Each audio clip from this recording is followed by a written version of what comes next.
Hello, and welcome everybody.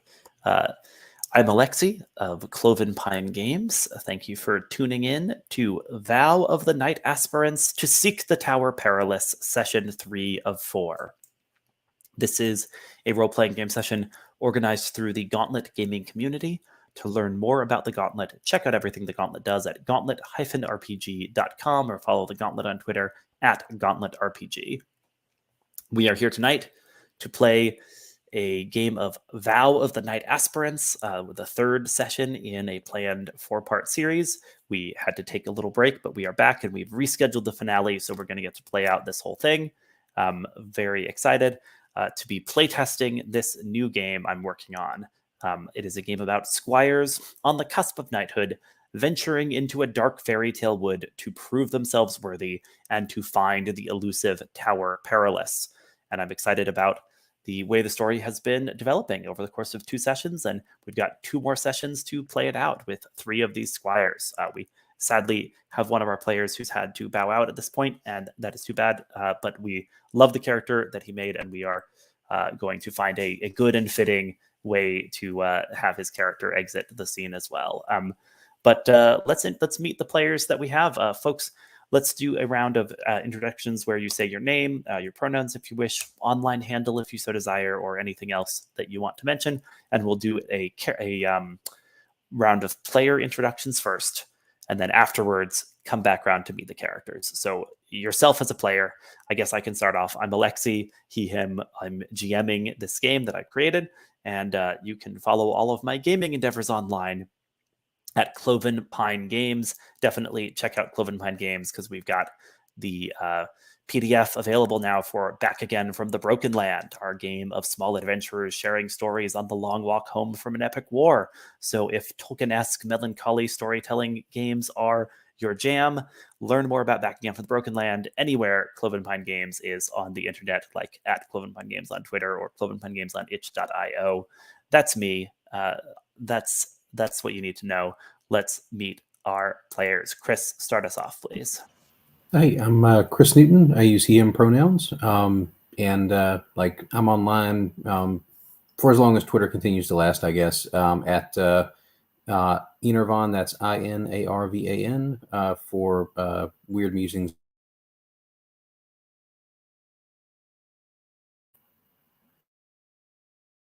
You froze for a moment there right after you said weird musings.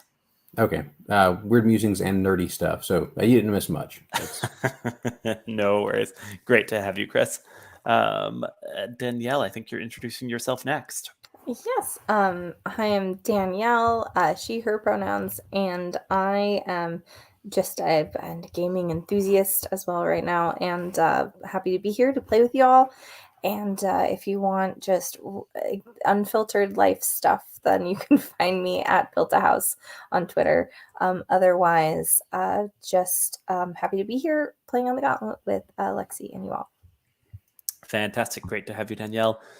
David, please introduce yourself. Hello, I'm David MK, he, him pronouns. And if you want to follow me on Twitter, it's at Aqua Vertigo. And I am very pleased to play in this next session of this game, so I can't wait to get started. Excellent. Excellent. Well, let's meet our characters. So we've got some business to attend to. We will introduce these characters, kind of tell the audience a little about what they need to know about these characters, and then give us a bit of a recap. Where was this character when we last saw them? We're coming back after missing a week, so remind us what sort of trouble your character was in, and we will be excited. It'll be exciting to pick up from there. Chris, jumping back to you, will you tell us, please, about your character and the trouble he was in? Sure. I'm playing Caedun, the Serpent and the Clarion. When Caedun is a scion of heretics with a cautious manner and who carries a... last we saw him, he was in a conversation with a fellow heretic that imparted to him a disturbing lesson, which he's not sure how to take yet. And that former heretic was also a witch. So things are about to get pretty interesting in one way or another, I think. Yeah, well, you had found this diadem you've been searching for in the possession of a young girl and hedge witch who seems to have the same devotion that your family had to the suppressed cult of Saint Thessa. Yeah, I'm excited about how that's going to play out. Since you mentioned being the serpent and the clarion, I want to just hold up a visual aid. Oh man, I'm going to unshare that for a moment, just to make my face and little spot bigger. So each character in this game is made up of 2 playbooks that you stick together, and one side is your temperament playbook, one side is your aspiration playbook. So you might be the cult and the hourglass, as one of us is, or you can swap things around, right? Change up your temperament or your aspiration to be different combinations, and the sides of the playbook bring different things to bear. Both give you tools for building out a unique character. Anyway, yes, thank you so much, Chris. Great to have Caedun amongst us. Oh yes, next up in our character keeper is Joe's character Gaston. Gaston, the boar and the chalice, a young man with a zest for life and also a kind of secret soft side and interest in healing. But the first thing you notice is just his big booming voice and strong personality, right? And kind of the last thing we saw of him was him wrestling the Bandit King to a stalemate and kind of earning some respect from this hardened outlaw along the way. So we will figure out what comes next for Gaston, but he went out on a high there, I'd say. Absolutely. Danielle, let's turn to you. Tell us, if you would, about your character next. Yes, I'm playing Jillian Prydain, or Gilly for short, and she is the cult and the hourglass. And she has been rushing into danger or trouble at every moment that she can, just to prove that she can do it.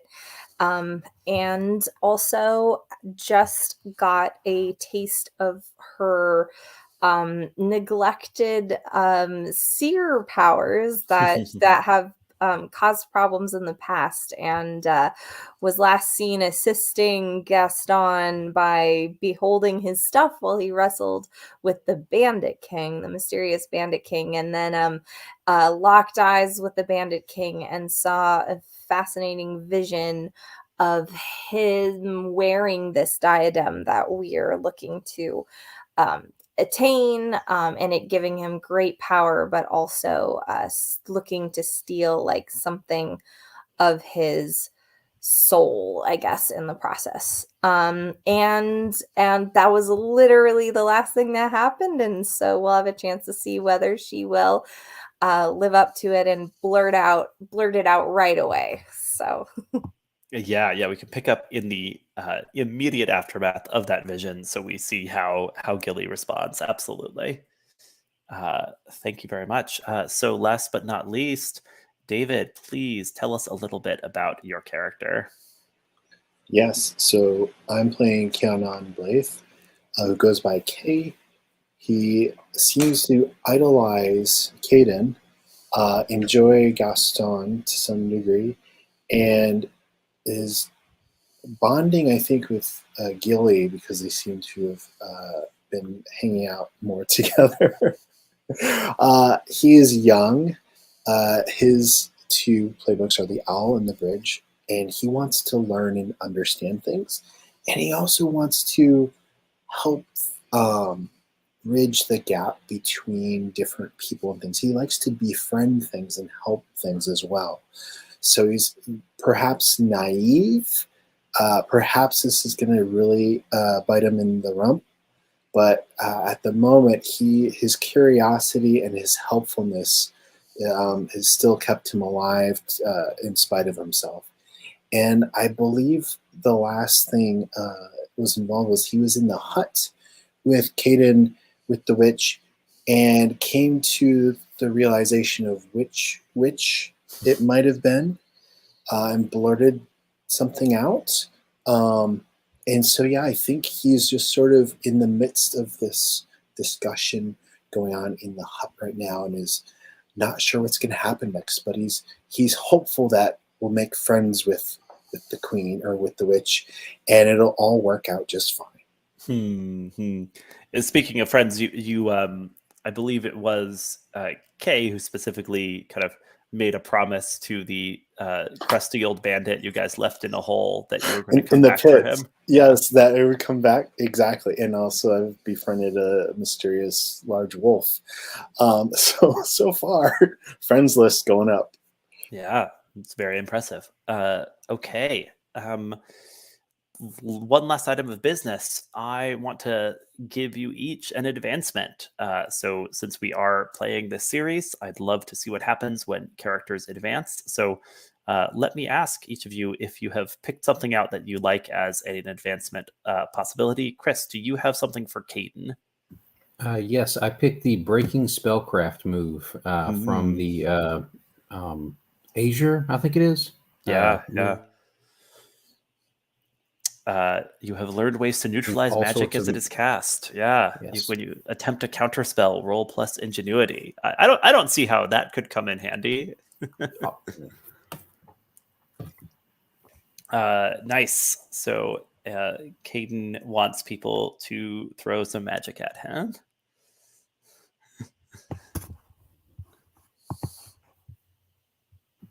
He just really hates card tricks. That's really, that's. It does not like upfront personal magic tricks. That's fantastic. Danielle, have you thought about what you might be taking for Gilly's advancement? Since Caedun and I are picking from the same place, I can choose between Arcane Wisdom and Masquerade. I kind of feel like Arcane Wisdom makes the most sense for Gilly's particular kind of power set. It's a possibility. I'll point out you have the vert moves available because you're the cult as well. Oh, okay. I thought that we just picked based on our other playbook, like our aspiration playbook. It's based on either playbook. Ooh, okay. I mean, Arcane Wisdom is cool because we'll probably are going to deal with a magical object at some point. Oh yeah. You can certainly go with Arcane Wisdom. I was just making sure you were aware of all the options you had. Thank you, because I do like the look of Giant Slayer as well. Or I could defend. Ooh, actually, if you have an idea, David, what you want for K, I might take a really quick look around, unless you're also debating. So I looked at a number of those that were just mentioned too, but I was like, you know what? I'm not going to worry about magic. I'm just going to be curious about it. So I decided to go with, let me find the sheet. Tokens of favor. Take +1 to beseech a boon when asking for a memento or trinket. When you act as champion for a person from whom you've received a favor, display the favor and roll plus courtesy instead of another stat. Nice. I love this. Great kind of trope of knighthood here. Acquiring item tokens of favor, and then acting as a champion. That's great. And seems like a fun thing for Kay to get to do. And I'm sure that no one will acquire them from me and then use them in their magic against the person. Oh no. All right. Danielle, have you had a chance to make a decision? I feel like I will take I'll Be Your Shield because it helps Gilly focus a little less on acts of valor and more on being a team player, which she hasn't 100% been known for. Perhaps. That's fun. Yeah. I'll Be Your Shield is a advanced move where you rush to intercept a blow meant for another, roll plus valor. Nice. On a 10 plus, you're there in time to fully shield them and partly deflect the blow instead of simply taking it yourself. On a 7 and 9, you keep your charge safe by taking the brunt of the blow for them. On a miss, your intervention somehow makes things worse for everyone. Which I'm that's sure that fun. won't happen. Yeah. Nice. Well, we have some cool advancements now. We have a sense of where our characters all were. Let's start right up. So, Gilly, you had received this vision, right? Like burned into your retinas, perhaps metaphorically, since it's this kind of supernatural sight that's overtaken you. The Bandit King, striding at the head of this army of the dispossessed and downtrodden, fighting against the kingdom itself, but on his head this ancient stone diadem, from his hands this crackling magical power, and his eyes kind of lost, right? The sense that his own soul is the cost of trying to wield this. And then you blink and you're staring back at the Bandit King in the present, right? This imposing figure who's just been wrestling your friend, and is now kind of like regarding you, not necessarily with interest, but maybe he's like caught that you're like staring a little bit. What do you do? Gilly just like, she stammers a little bit and then she just blurts out, "It's gonna cost you your soul. They're gonna tell you they're gonna tell stories of the Bandit King, that he lost his heart on the way to power." What are you talking about, girlie? I'm so sorry. And then I think she's just kind of like gonna hold the she's just gonna be like, the diadem, the crown, I saw it on your head, and the people, they were all following you with a purpose, but you weren't there inside anymore. And then I think like steps directly behind Gaston and like fully I guess that's not hesitating to blurt out, but she's gonna just immediately like run away, kind of like, instead of stand there. Like interesting. Is it possible that you are fleeing from something difficult? Actually, yeah. I would love to flee from something difficult. Cool. Yeah. So at the kind of you can, at the end of the scene, when we cut away, you can clear spent your condition, since we've now added a way to clear conditions. Besides the offer encouragement move, there are fictional triggers for clearing conditions, and you can clear spent by fleeing from something difficult. Yeah. So like you blurt this out, step behind Gaston, who's like catching his breath after his wrestling match, and like kind of like looks over his shoulder at you. He's like, what is that, Gilly? It's just a problem that I have where occasionally I see the future. You didn't think to tell us about this problem before? I thought that like you guys knew, but I don't like to talk about it. It's like, it's gotten me in trouble with my knight, but like never when I've been on a mission before. I don't know. I didn't think we'd meet the Bandit King. Yeah, the Bandit King says, "Chevalier." Right.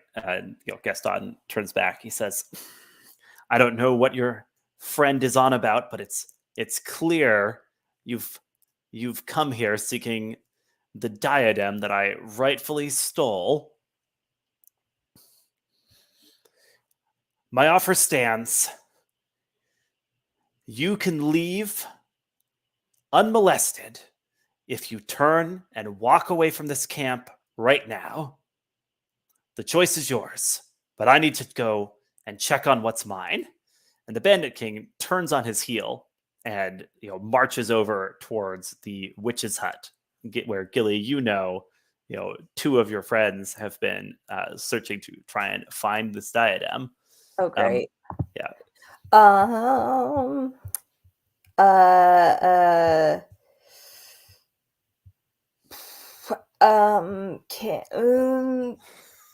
Can I into the gap? I guess by charging back out, to like pause his argument with everybody else, so I can like delay him. I can be like, "Sorry, Great Bandit King. I will be willing to undergo a test if you wish to know that my visions are true," or something like that. Interesting. When you place yourself between combatants and plead for peace, roll plus courtesy. On any hit, they have to hear you out. On a 10 plus, they are willing to put aside their quarrel for now. 7 to 9, you have a fleeting opportunity before they resume hostilities. Make it count. It's an unorthodox application of the move, but I am willing to see you make this roll because you are placing yourself between the Bandit King and his goal here, right, of striding right into this witch's hut, possibly catching your allies red-handed. So and you're pleading for peace by saying you're willing to put your prophetic insight to the test somehow to prove that you're not just pulling his leg here. You will figure out how to do that. She will figure out how to do that when she gets there. Go ahead and roll plus courtesy. Okay, that's a 9 with my fleeting moment. Sounds about right. Yeah. I believe the dice here. I think. Can I like spend my 1 tick of prophetic insight to do something, or I'm unsure if he has any other people besides the witch who are like advisors or people whom he might trust their like take on this, or like if he'll be like, fine, predict what I'm gonna do next, and I get to spend my 1 prophetic insight on a roll to like +1 to see if I can actually tell what's gonna happen. You don't have to spend prophetic insight for it, since that's for kind of when someone else rolls a miss and you intervene to help them out. I will let you.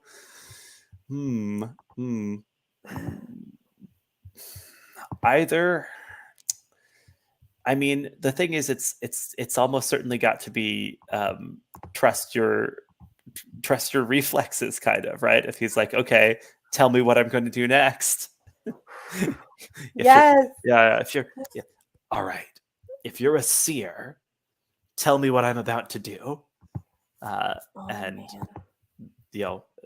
Gilly, you've been like suppressing this part of yourself, right? So now the question is like, are you able to tap into it enough, at will to anticipate something here? And this makes sense that my this isn't the end of the scene, I guess, so I don't get to clear my spent yet. Ooh. It makes sense if it isn't, like, I think not yet, though probably either way this will cut away from this scene in a moment, and then you can have cleared spent when we come back. But I think you're rolling at a -1 for this one. Okay, that makes sense. All right. Unless there's a lesson that you're able to lean into, because there's always the chance that you could get advantage on this. I mean, this really does talk about not hesitating. Like, I'm not prepared. This is not my skill. And it's also trusting my insight, really. So I would take the other one too. That knowledge even of misfortune is a good thing, because I'm like throwing it out there like it's good for, like, this is a good, I'm trying to prove that it's a good thing that I just told you that what you most want is actually bad. Okay, so you are listening to your lessons. You can roll that bonus dice and take advantage. Okay, So 3d6, take the best 2, and then -1 to that. Okay. Ooh, that's good. Then that makes it an 8, I believe. All right, nice. On a 7 to 9, the GM chooses. You forestalled the danger in an unstable or temporary manner. There's a cost to averting the danger. Pay it, and the deed is yours. Interesting.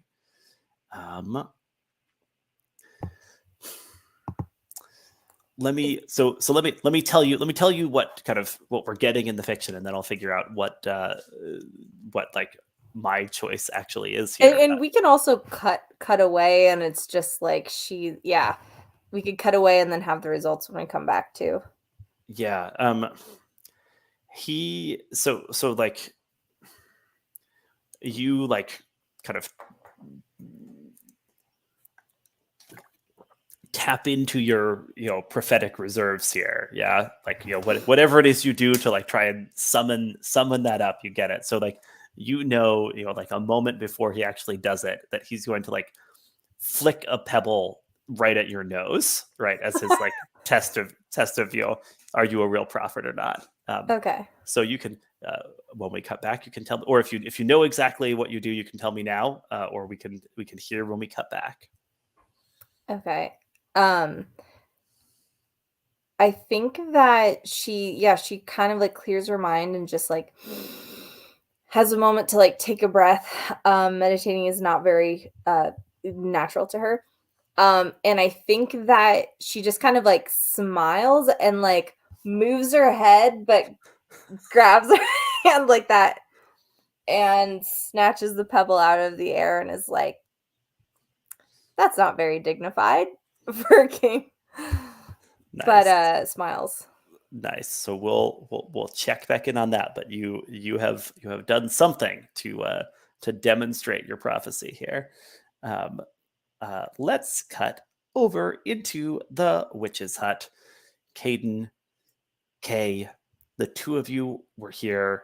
Caedun kind of deep in discussion with Igretta, this girl, right, who's looks like she's a year or two younger than you squires, right, but is also surrounded by the accoutrements of hedge magic here, and she's been impressing on you, Caedun, that you and she are doomed to keep fighting your father's battles. As she indicates the pictures of her lost family and the icon of Saint Thessa, that sigil of a palm with briars woven through the fingers hanging up on the wall. Caedun, what do you say? She's looking to you, to like gauge your reaction to this. I think since I think he kind of when we were here last time, I think his thought process was kind of pushing at the idea that the cult of Saint Thessa was worthy of this kind of devotion. And you were saying like, why would you stay attached to a saint who's abandoned us? Yeah. And so I think he's sort of still pushing in this direction. And this gets at some of his bitterness about the situation as well. Like, everybody that stood up for that cult, was left in the lurch. Like that, there was no happy ending. Like nothing, the cult never did anything for anybody other than get everybody into a lot of trouble. And from his perspective, that's all the cult was ever apparently ever good for. And he's been squired out for a while, I think. So basically, he had that early upbringing in the cult, and then he'd been fostered out, and he has been outside of the cult's influence for a long time. And in that time, he's gotten increasingly bitter about it. So, yeah, she says when the church and the court and the fancy magicians all had forgotten about the little people, Saint Thessa remembered us. And because we turned to her, they burned our homes and routed our hope. But it wasn't her fault that the nobles were so threatened by a saint that actually listened to the small people. But did she listen? Did she listen? Like, we all saw what happened. Like, fields were burned, villages were destroyed, and everybody that stood on St. Thessa's side was left with nothing, and in some cases less than that. What good is a God that's supposed to protect you but doesn't when it counts? Maybe it's a test. Maybe we have to endure, find new strength. I've found strength here. And she gestures to the fact she's part of this bandit encampment, right? And here, and she holds up the stone diadem that she has clearly been studying, right? And he looks at the diadem and then looks at her and says, "Where did you find the diadem?"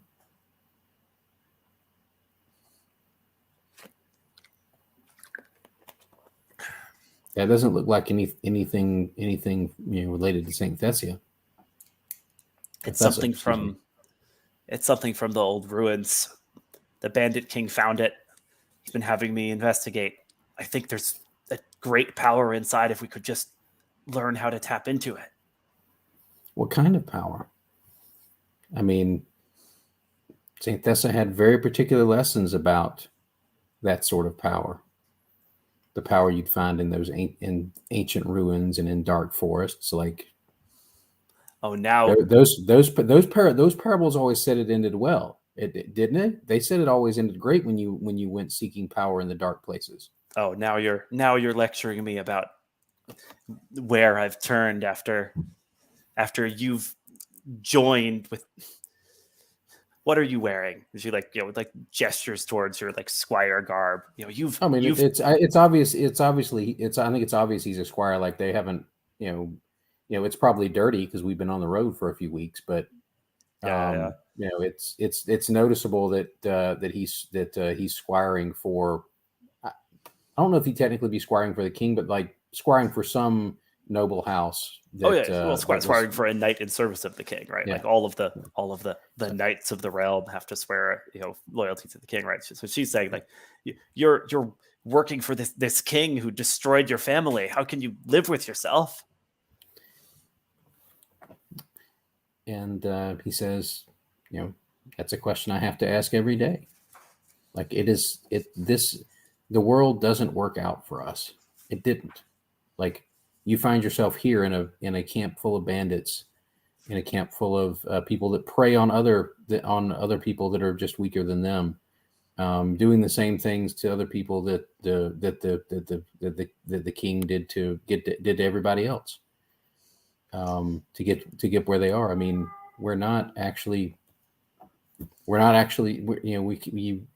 you've said it before. We end up fighting these same battles, but it seems like you're trying to help someone who is, oppressing people weaker than him, just like I've ended up helping someone that was on the opposite side from my family for the longest time. It's it's twisting us, and you're moving into this space where even your own faith is telling you that it's a really bad idea. Like I've come to doubt Saint Thessa, who's doubting her teachings. I think he's trying to sort of convince her to that the power within that thing is a really bad idea. Yeah. Yeah. So just check. Do you feel like you're defiantly flaunting your heritage, or reminding someone you're not the same as your forebears? I mean, it's a little bit of both. Yeah. Like I'm not the same, obviously, because he's obviously not a dedicated follower of Saint Thessia. Yeah. So, but you're pulling stuff out from Saint Thessa's parables to try and shame her a little bit too. Yeah, and I think that's what he's going for. So it sounds like he might be trying to impart a new lesson. I saw that in the chat. I think that's probably close to what he's doing. Okay, he's sort of pushing that. Yeah. So first of all, you can take a heart for hitting those cues. I think that's right. Impart a lesson. Yeah. So this is as written a move, for imparting a lesson to another player character, but indeed this moment absolutely feels like you are imparting a lesson to this NPC. So perhaps if you really want to do that, you can spend 2 heart and try and impart a lesson to her. Well, I have 4 hearts, so I'm going to try that. All right. So I'll spend 2 of them. What is can you kind of summarize the lesson you're imparting? I think the lesson he's imparting is that dark powers create darker consequences for everyone. Or if you wanted to be like really esoteric, like you can't light a path with darkness. Like either of those sounds pretty nice. Dark powers create darker consequences. Or you can't light a path with darkness. Yeah. Oh, so is she going to accept that lesson, or is she going to resist it? She is.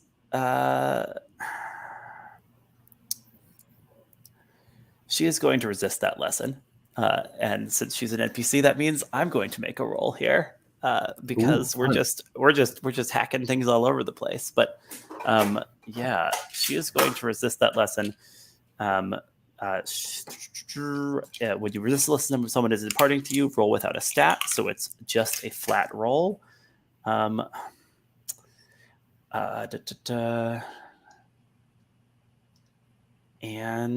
let's do it. Let's see what happens. A 7. Okay. On a 7 to 9, you both dig in, mark a condition, but don't record their lesson. So she's marking a condition is what's happening, right? Like you're trying to like push this on her, and she just kind of like like for a moment you like remember that she's young, right? Like she is a year or 2 younger than you, as she like kind of like stops her ears, right? Like still holding the diadem. She's like covering up her ears, saying like, you're not gonna make me turn away from this. I've sacrificed too much already to change course now. Not for someone who's abandoned the way like you. Right. So like she is clear. You're clearly like, kind of like getting at her, but she's not just, accepting what you're saying. Right. Okay. You've been here. You've been in this tent. There's this intense conversation between these two. You can have, heard, all of it or most of it. But what are you doing? So Kate has been closely studying this situation. He's like, Caedun is really kind of one of his role models, him and Gilly especially. But his heart, oh my gosh, his heart is in, like, he wants to really help the situation. Mm-hmm. And so he's kind of been like looking back and forth and thinking about what they're saying, and then just seeing sort of the pain magnified in now, she's turned to bandits as her ally. Yeah. So obviously, as someone who is trying to work with the little people have been let down yet again. And it's probably in part because of a failure in the system, is what Kay is beginning to believe. And so I think he's looking to Caedun to see if they're done talking before he does anything. But I think what he would actually want to address this woman, Ygritte. Yeah. So I think they've reached a pause, right? Like kind of there's this moment of being at loggerheads, right? As she's kind of not like kind of like very like focused on not being affected by this lesson that's clearly affecting her to some degree. So yeah, there's an opening, as it were. So I think Kay, normally he has a habit of just sort of verbally rushing forward, as it were. So I think he remembers his training at court, and he remembers from meeting peasants and other people, and he says, "My lady." He addresses her in courtesy, and he says, "There are many to blame in this world for our struggles, for our tragedies, and it's far from me to say with whom you should or should not follow or believe."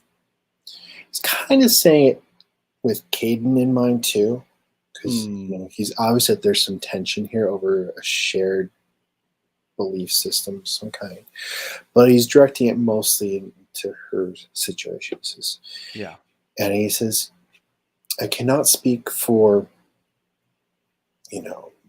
the king directly, but I will say this. I, for one, wish to aid your cause and that of the little people." And I think he reaches over to like a brazier that's no longer burning, and pulls out some ash.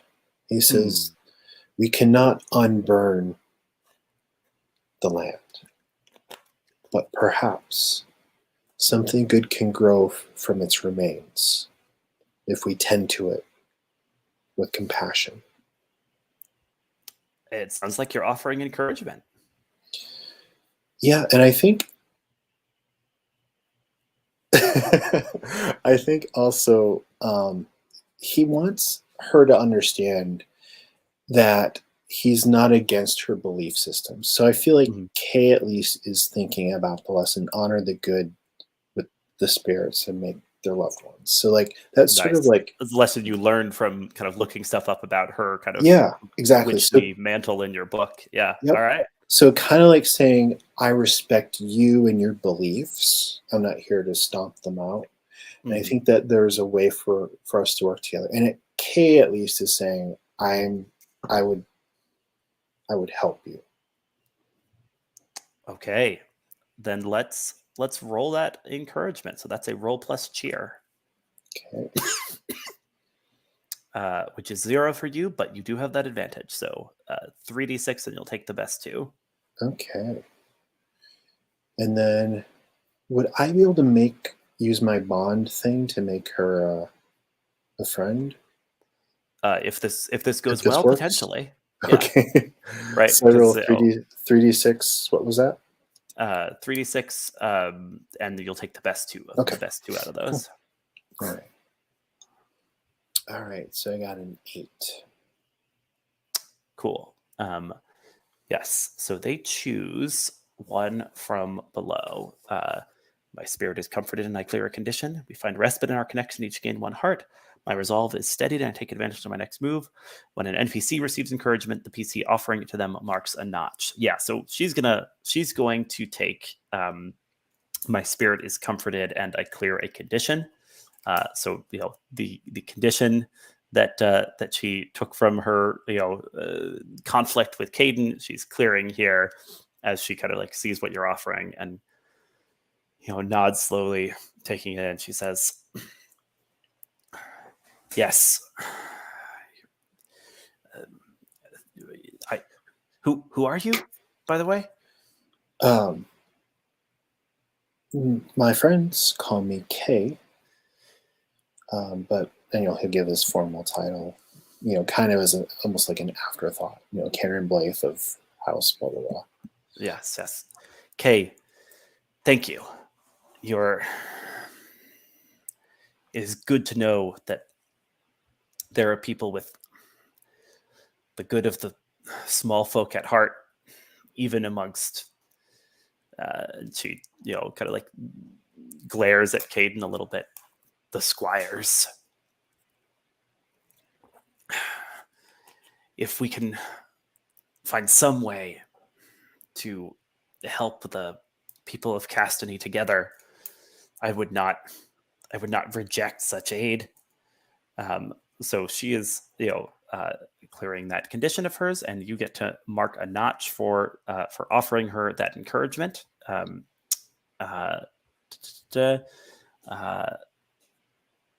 She's like kind of like staring again at the diadem, right? Kind of like turning it over in her hands, looking at the indecipherable inscriptions running along its stone face.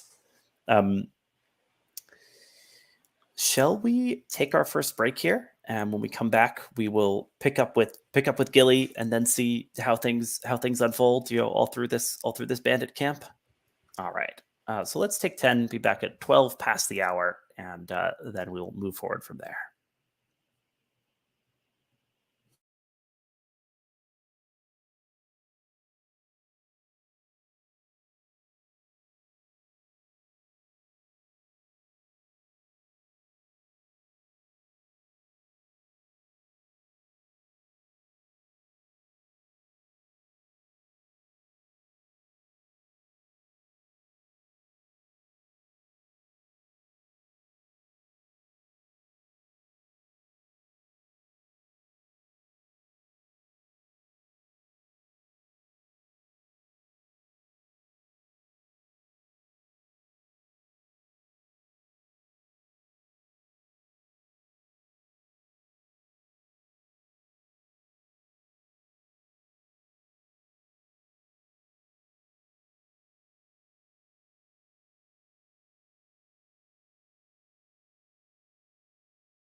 All right. How's everybody doing? Yeah. Good. So we will return to the Bandit King, and all this is in the shadow of his kind of ramshackle bandit throne, which we described last time. It's made up of detritus, included dented knights' helms and tattered bits of recognizable heraldry. And he was kind of striding away from the place where a dozen bandits are congregated, with Hap as his captive, and Gaston having just wrestled him to a stalemate. And on his way to the witch's hut, Gilly ran and blocked his path, proved her prophetic powers with this supernatural catch, right? And he says, Yeah, if it's better, I don't think she'll probably duck her head. I think she'll just move her hand in front of her nose and catch it. "Ooh, like that's that. good too. That's good too." So, from the mechanics here, my options are: you've forestalled the danger in an unstable or temporary manner. There's a cost to averting the danger. Pay it, and the deed is done. I'm going with the first one. Unstable or temporary, right? Like this is buying some time for Caedun and Kay, but only so much. You catch this pebble. He nods, clearly impressed to some extent as he says, "Then it seems you are either a seer or truly lucky, Squire." My occasional foresight has not blessed me with luck before, but I'll happily take that now, sir. Your majesty? I think she's like, your your eminence. Yes, I like the sound of that. We've heard about this diadem and met a creature, an otherworldly creature, who claimed it was part of her realm. Is there perhaps a way we can help you find another thing to use to establish your domain?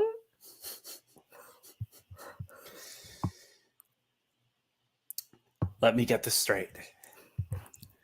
You want to negotiate with me to give up the powerful magical artifact that I have rightfully stolen in exchange for some unspecified alternative way to extend my reach as Bandit King that you, inexperienced squires wandering in these woods, would have access to. Yeah, I think Gilly just sort of blushes and then squares up and says, as your own party can attest, we can also, our honor as aspiring knights also means that we are committed to fight our way through this if necessary. Well, much as it would pain me if that became necessary, I do think that I and my dozens and dozens of bandits would win against the two of you. Oh man, really wishing that I had taken Giant Slayer now, because I want to absolutely find a way to make him feel less confident about this assertion, even though he's completely right. I think Gilly just kind of shrugs and is like, I suppose you're right. Only the gods know, don't they? I am going to check on my prize. You can go along with your friend. My men will not harm you. He raises his voice. My men will not harm you unless you try any funny business. And then he's gonna brush past you, headed towards the witch's hut. Okay. What do you Yeah. do? Let me see. The the one bandit, let's see, Rourke, the guy that stabbed Caedun previously, is like leaning against a tree, kind of like spinning a knife around his hand. He's like, just try something. Yeah, I think she's gonna she just kind of cocks a brow at him and is like, so you believe in this magic then? Doesn't matter if I believe in it. If the Bandit King believes in it, we'll collect all the doodads he wants. He's the Bandit King. And if he's staking the future of your whole settlement on this doodad, that's totally cool with you. I see you trying to sow division here, but you're the one that's gonna get divided if you step a foot out of line. I've got to call it like I see him. And I think what do I want to do? I feel like I want to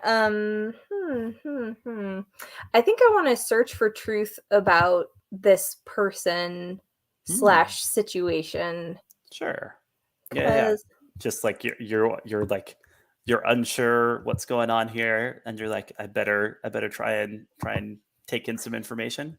Yeah, I want to take in information, and also I just don't believe that Rourke is totally chill with how because I don't know if I believe that the Bandit King has told everybody exactly what I saw in the vision, like that's his plan. Like I don't maybe he hasn't sold it that way. Oh, interesting. That's an interesting hypothesis. I can absolutely see you trying to test that by asking some questions of Caedun or of Rourke rather. Sorry. Here's my only question. One of your lessons is hesitation is for the faint of heart and small of soul. And my question is it possible you're defying that lesson a little bit as you pause, recombobulate, because it seems like maybe Gilly is like playing it slightly more like cagey in this moment, which might run afoul of this lesson that she's previously hewn to. Well, she's definitely not busting her way out. Like she's definitely not like, all right, I'm gonna fight my way out. Yeah, it is a different tack for her. Because I think that she's taking a different tack of being like, all right, I've got to actually wait and see what's going on before I do this. So sure, that's rolling with disadvantage. That's rolling with disadvantage, but you get a bonuses on a miss, bonuses on a hit. Okay. And if you roll a miss, there is a bit of a safety net because I believe that that Caedun's rallying oration is still in effect. Right. Yeah. So that's I roll, and what is it? Which stat is this? Search for truth. Ingenuity for search for truth. Okay. And I think I'm just flat. on that. Okay. Yeah, so I roll 3d6. Take the worst 2. Don't add anything. See what happens. Woo! That's a 6.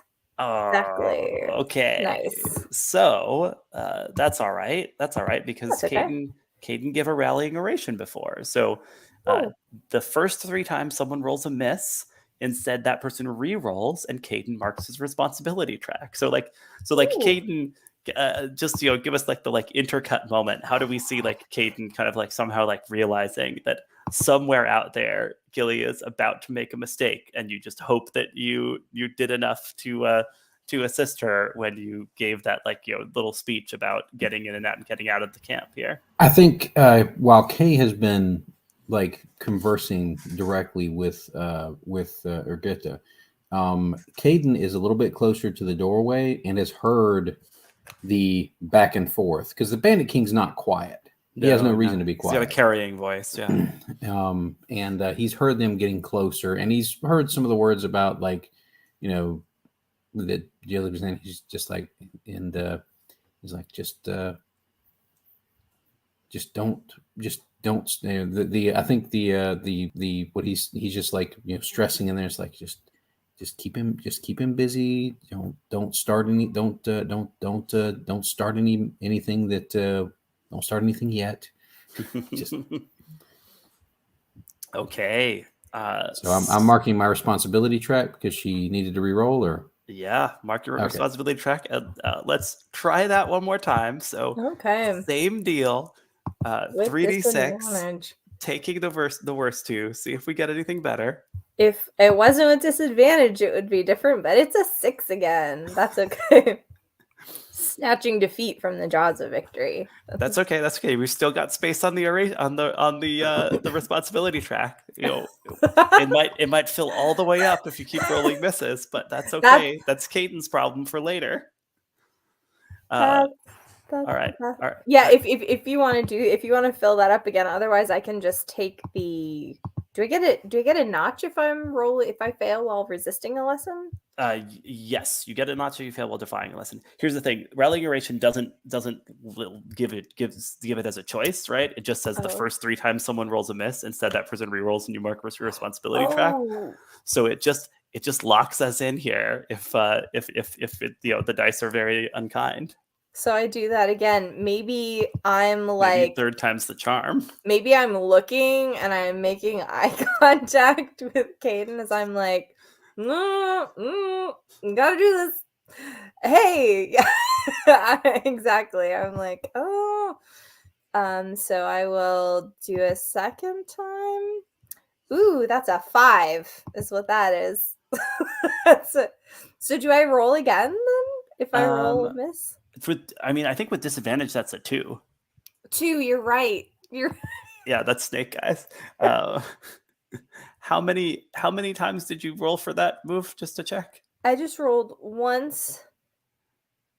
And then I re-rolled once and I re-rolled again. Okay. So you've rolled 3 times. Caedun has filled up his track.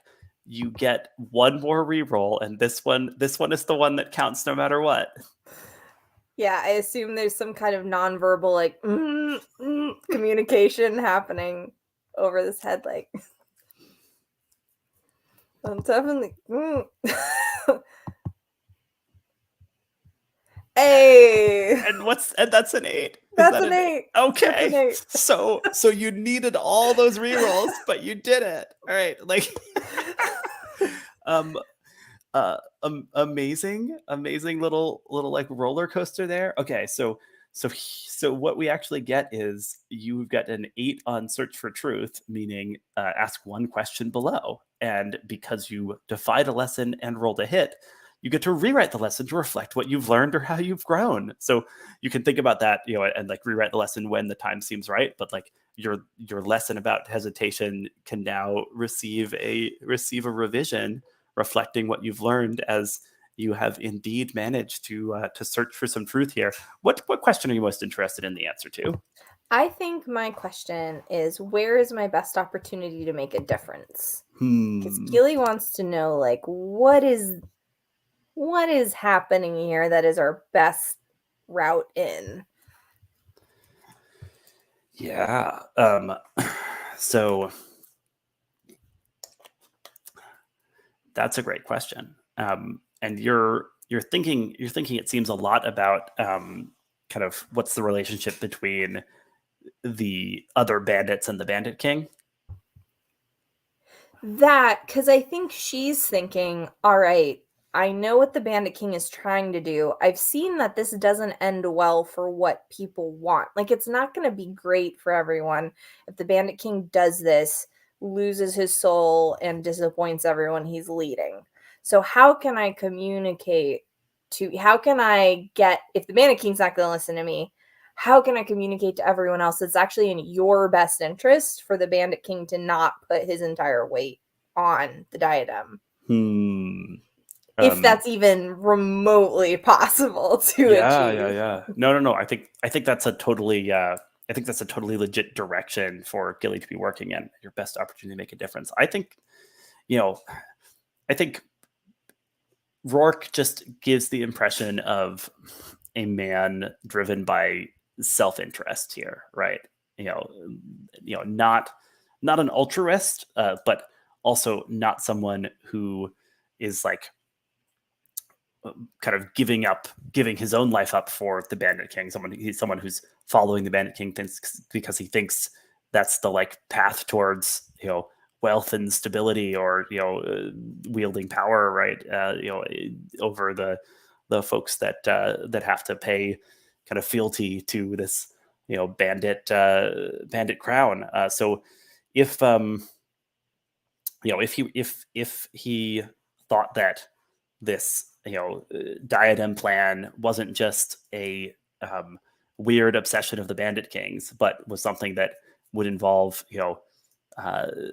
the sacrifice of his own lieutenants, right? If Rourke felt like his position or his life was threatened by what the forces the Bandit King is getting into here, then he would do more to oppose it. Does that sound good for you as an opportunity to make a difference? Yes. I believe so. Yeah. I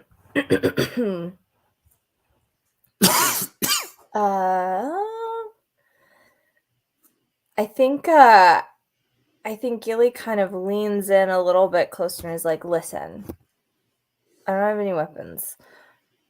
If you guys are just banditing around, we'd just meet you with weapons on the battlefield like anything else. But I've seen talking statues, felt weird eldritch murmurs in the thing. I had to fight off a statue, and there was a magic cow. Like, listen, what I don't like that I see these things any more than anybody else does. But when I tell you that you're getting involved, the Bandit King is going to get you all involved in this beyond what you are prepared to do. I feel free to go out and risk your settlement on a witch's dream. But if you give it to us, if you help us find it, we'll get it out of your hair, and you guys can keep doing whatever you're doing. You didn't happen to see me in this vision you had, did you? Question: did I? I don't know. No, absolutely not. He wasn't there. Okay. But you don't have to. You can tell him the truth. Tell him something else. Whatever you want to say. Oh. Oh, I think Gilly would feel really bad. She's like, she sits and she's like, I think he was so full. I didn't see anyone standing next to the Bandit King. I saw him standing alone, full of this eldritch power. Maybe he doesn't need anyone else when he's possessed of this dark horror. He didn't really look like he was talking to anybody, to be honest.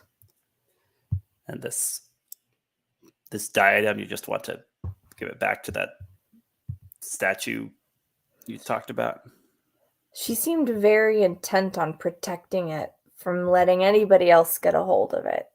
And I assume we're going to throw it back in some dungeon from whence it came so that nobody else can use it. I'm certainly not planning on using it.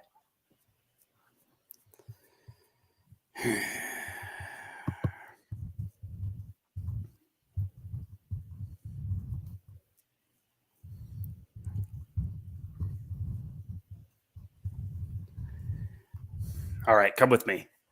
And he's walking over towards this tent like he's got some kind of plan now. Yes, Rourke! You have to love insecure second in commands. You do. So- You do indeed. Let me cut back over to the inside of the it's a hut, right? The witch's hut, right? Yeah. So she's kind of staring at this diadem, looking it over, talking to Kay about helping the little people. Caedun, you were like catching the sounds of some of these developments from outside. You definitely if you like peek out, you can see that the Bandit King is heading right over towards the hut. You do not have a lot of time. He thinks he's just checking on his prize, but of course, if he sees two squires there, he'll conclude that he's been double crossed. What do you do? I lean over and I lean over to Kay, and I'm presuming Goethe is still right there, right? You guys were talking. Yes. Okay. It sounds like the Bandit King is coming over here to check in on his little memento there.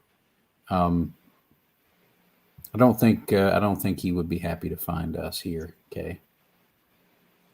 I agree. And I think he also looks pointedly at Ygritte and says, "You can feel that thing is not going to end well for anybody.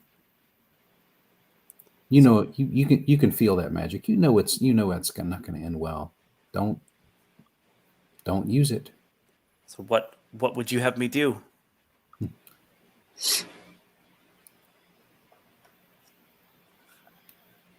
Tell him that it's not something he can use and still be and still keep and do what he wants to do. If you want to help the little people, if you truly want to help the small folk, you can't do it by unleashing the kind of blight that thing would unleash. Here's my question, Caedun. Are you beseeching a boon? I think I am. Hopefully she's inclined to listen. Your courtesy is strained at the moment. Yeah. Can I help? Absolutely. Because Kay is like totally on board with this. I mean, there's a part of him that like wants to examine and research the diadem, but the greater justice is at stake. Yeah. So the nature of the boon, just to be clear, is like, are you asking her to hand it over to you and then tell the Bandit King it's a bad thing to have? Like, what's the? I'm asking her to give that thing to us, get it off her hands, and tell the Bandit King that plan was not going to work. So then I think it's time to roll plus courtesy and see how this goes. Okay. Let's see. I am strained. What does that modify my courtesy roll? Is that me rolling with disadvantage? No, it gives you a -2. So -2. Your courtesy would go down from a 1 to a -1. Okay. All right. Let me know if you have a relevant lesson here, I guess. I know we've gone back and forth about my heritage and stuff, but I don't know if I'm still. I don't. My lesson. One of my lessons. One of your lessons is no one is immune to the glamour of evil, and that's kind of the nature of the warning you're giving her, right? Yeah, Chris, you froze up there for a moment. I said I hope so. I hope that's the impression I'm giving her.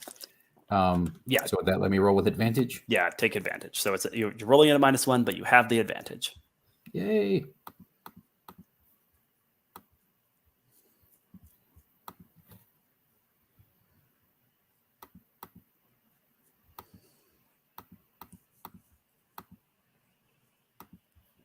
Everything working for you with the dice roller?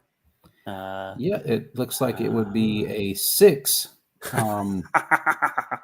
But I think someone helping me. I'm gonna help you. So do I just spend a heart to Yeah, give you +1? spend a heart to give Caedun totally. +1. Like I'm really proud of the courage that he has here, and I want to talk to him about some things later on. Yeah, take that +1. Nice, which pushes the Beseecher boon up to 7 to 9. They can demand something costlier than what you offered, promise it, and the boon is yours. Igreta says to you, Caedun, the Saints, damn it. Fine. You can have this, but I need you to promise me something. I need you to promise me that if you become a knight like you want to do, you'll restore the shrine of Saint Thessa in the court of King Hadathar. Ooh, and I think he it. You can tell I already know his feelings about the cult. Mm-hmm.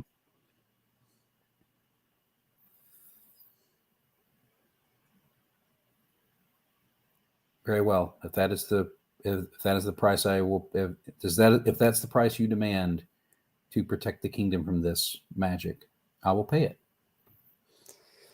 And she kind of shoves the crown over to you as the door swings open. The Bandit King is starting to say, Igreta, I need, and then he does the double take. Hold on, and then grabbing him by the shoulder is Rourke saying, Your Majesty, the prisoners are trying to escape. We need to do something, right? He's just a totally made up distraction, but just enough to divide the Bandit King's attention for a moment. Gilly, you're right on his tail, if you're able to assist as need be. Yeah. Are you guys just making a break for it? What happens in this moment? I think we're probably going to need to make a break for it. Hopefully Gaston has used this distraction to free our peasant friend, and maybe his cow, maybe his magic cow, if they actually have it. The bandits never had the cow. The cow had wandered into the citadel. The guardian didn't want Hap to go across the bridge into the citadel because her diadem was stolen. But by getting the diadem back, you're hoping that the guardian will now allow you to cross the bridge and rescue the cow that lives in the house that Jack built. Yeah, exactly. Gilly is ready to Looney Tunes out of here, fully Roadrunner the situation. I think while he turns, I think Gilly kind of darts around. Either that, or actually, can I use his brief moment of thing to trip him with my too long sword so that we can, because he's in the doorway, and then is you're tripping the Bandit King. The Bandit King, absolutely, yes. That's what I'm what? Sweep the leg right behind him. Sweep the leg. Yeah, okay. I'm just checking here. I could argue for you have to do battle, but of course you're totally blindsiding him. So maybe just trust your reflexes to try and open up a path here, right? Yeah. Is that valor? That's also valor. But now you're no longer strained, so you're and in fact you arguably could get advantage for not hesitating now. Yeah. I think. So of course you get a chance to rewrite that lesson. Yes. When the time comes, if you have a rewrite already, feel free to share it. Otherwise, you can just take advantage from the basic form of it. Yeah, I think my rewrite is something like action is best paired with a moment's reflection does not impair action or something like that. But that might actually work against me in this moment. I think if you change the lesson to a moment's reflection does not impair action, it probably doesn't apply either way to this moment. Okay, yeah. So that's fine. You're rolling with +1 since your valor is kind of back, is no longer spent, and we are using our new move, trust your reflexes, to see if we can trip up the Bandit King and create an opening here. Yes, and so I'm just rolling 2d6 at +1. Come on, that's a 10! Yes! You keep the danger at bay for the time being. So like the Bandit King, the Bandit King hits the ground, cursing, right? He has been blindsided by your treachery here as Kay and Caedun come bolting out of the witch's hut, and Rourke just kind of like kind of mouths at you, Gilly, as you're running away. He's like, get rid of that. Right. And she just kind of throws like a thumbs up. Excellent. Yes, he just wants to make sure that the diadem goes far away now, since you've given him the impression that he would lose his position at the Bandit King's hand if this magic plan were to go forward. So the three of you are running, and the bandits all around start grabbing for their weapons, because they definitely think something's afoot here, something's not right, and Hap takes the opportunity to try and make a break for it, but he stumbles and falls because he's still disoriented from being beaten up by the bandits, and Gaston just sweeps him up, lifts him over his shoulders, go, go, go. And so Gaston is running, bodily carrying Hap. The three of you are running. Somebody is going to have to forge a path here, just to make sure we can get all the way out of this bandits encampment because I feel like you guys are trying not to have any more major fights on the way out, correct? or you can stop and do battle, vastly outnumbered and with your hands full of your friends. There's always that option. See, I can try and forge a path. I'm pretty good at sorting that stuff out, I think. Yeah, go ahead. Caedun, please forge a path for us. That's a roll with perseverance. Okay, my perseverance is pretty good. So fingers crossed. Yeah.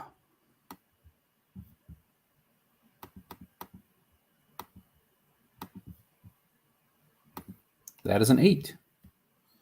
Nice. So we get you. You scrape by, but you undergo an ordeal in the process. Nice. So you get to choose, Caedun. Grit your teeth and press on. You hold your ground but mark a condition. Stumble, hesitate, or flinch, giving that position an opportunity. Mark a notch. So I think what that means, what that would mean probably is, if you stumble, hesitate, or flinch, someone in your group will take some kind of damage on the way out. You'll still forge a path, but your kind of flinching as the leader will lead to something non-dramatic but problematic happening to one of the people following you. Whereas if you grit your teeth and push through, you'll push yourself to your limits, take a condition, but get everyone out of there totally safely. What do you choose? I think I'm going to mark a condition, push through.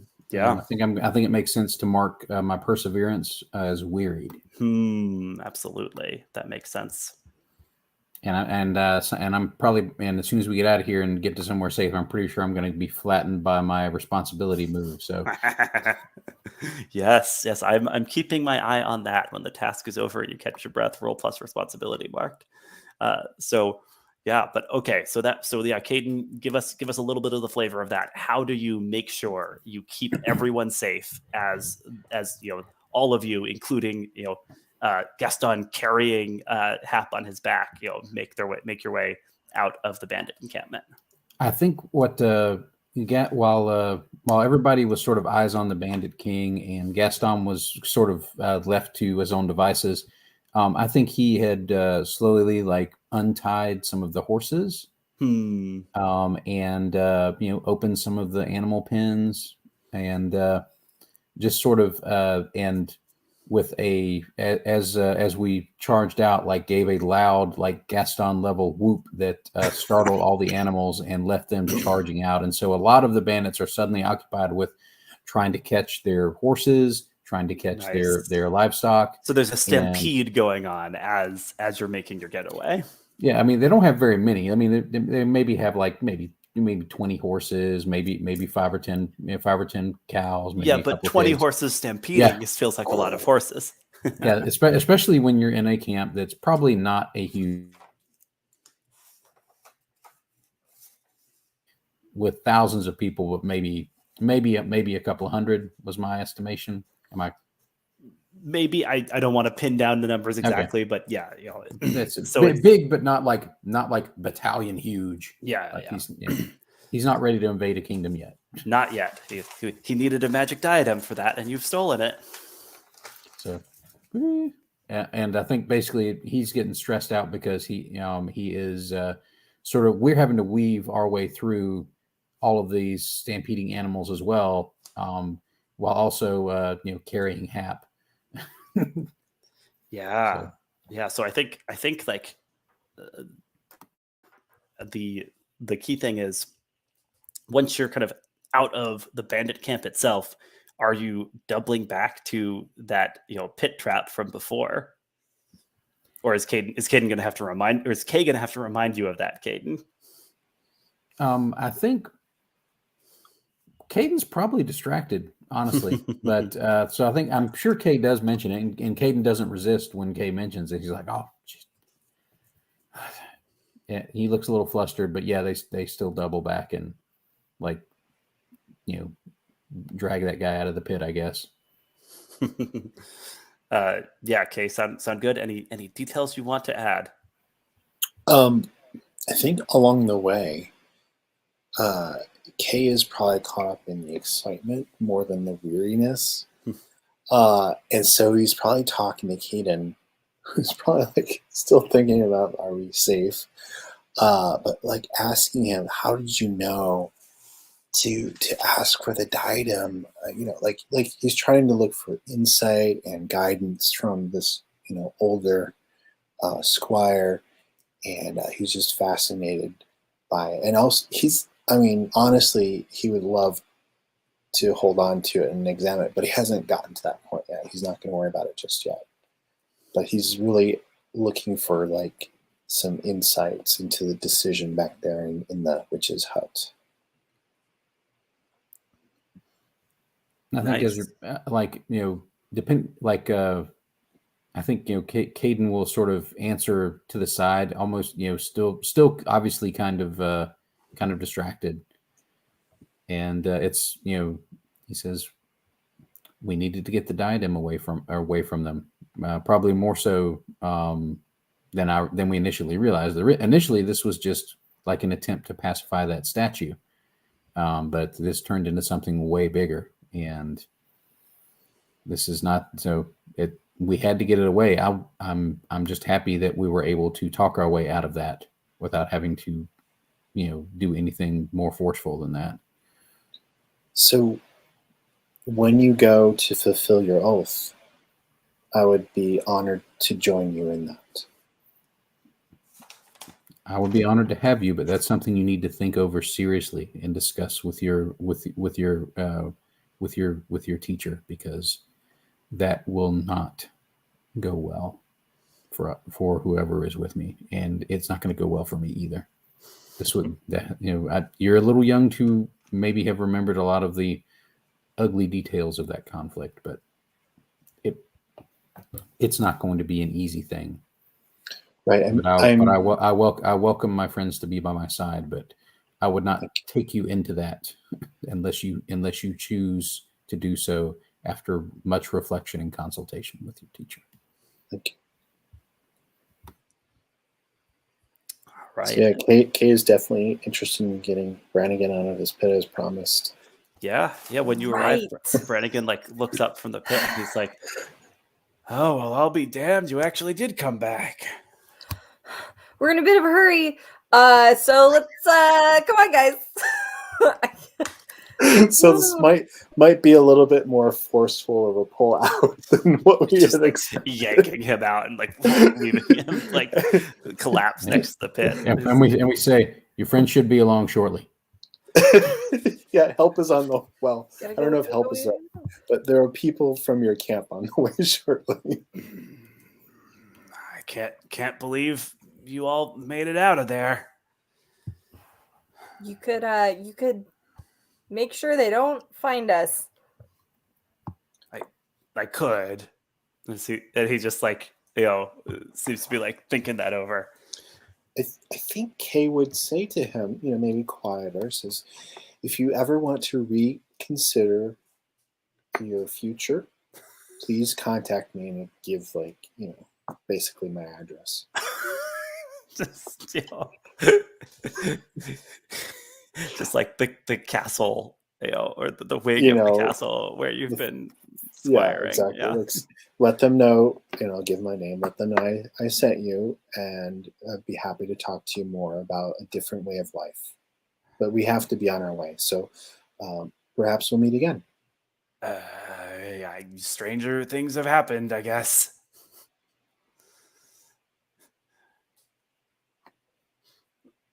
Yes. I like this gif in the comments of Obi-Wan telling the death stick dealer he needs to go home and rethink his life. So are you guys just continuing to move like Gilly is like, come as on, fast as you can, moving back through the forest? Absolutely. She's maybe even like as Kay is saying this, like, and here's my address, as she's like fully got him by the back of his neck. Like, Yes. quill me. Yeah. Write me.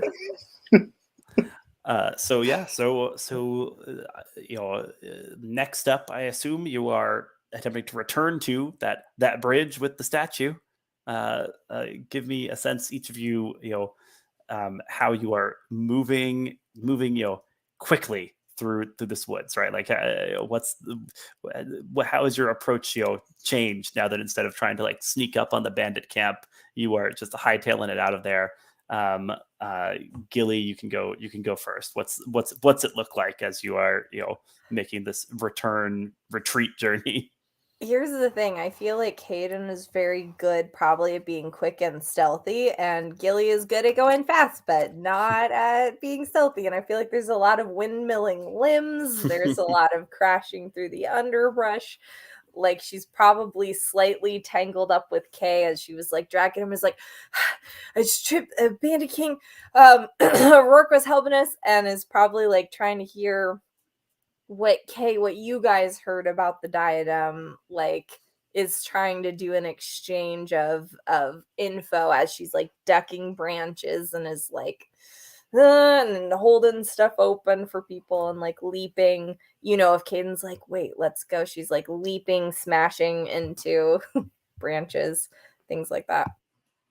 Amazing. Yeah, Kay, what does it look like as you are part of this retreat here? Okay. Yes. He is like looking at the nature, the land, like he can't help it. Like everything is, he's always curious. So he's like, oh, oh, that flower, I didn't realize it bloomed out here. Like, oh, did you see that creature? That was really interesting. So like almost kicking and screaming, like the more you want him to go faster, probably the more he's finding things to look at and take interest in. Amazing. Gilly, I think you could probably take heart for express impatience with an ally's delay as you're literally dragging Kay along with you. Yes. Yeah. But like with obviously with Gaston and everyone, he would move along. He would just be making notes to return back here when they weren't being chased by bandits. Nice. Oh, and and Kay, I totally concur that you have cleared your befuddled by hitting the clearing condition of turning to someone older and wiser for guidance as you turn to Caedun, illustrating how much you do look up to him. Caedun, I turn to you last because I think we're gonna roll that catch your breath move. So you can tell me a little bit about how Caedun's approaching this retreat, and then roll to see what to see how things come crashing down on you. Yeah, I think you see Caedun is running. He's not. He doesn't have Gilly's speed, but he's also not like running into things or through things. So he's that's kind of how he's keeping up. And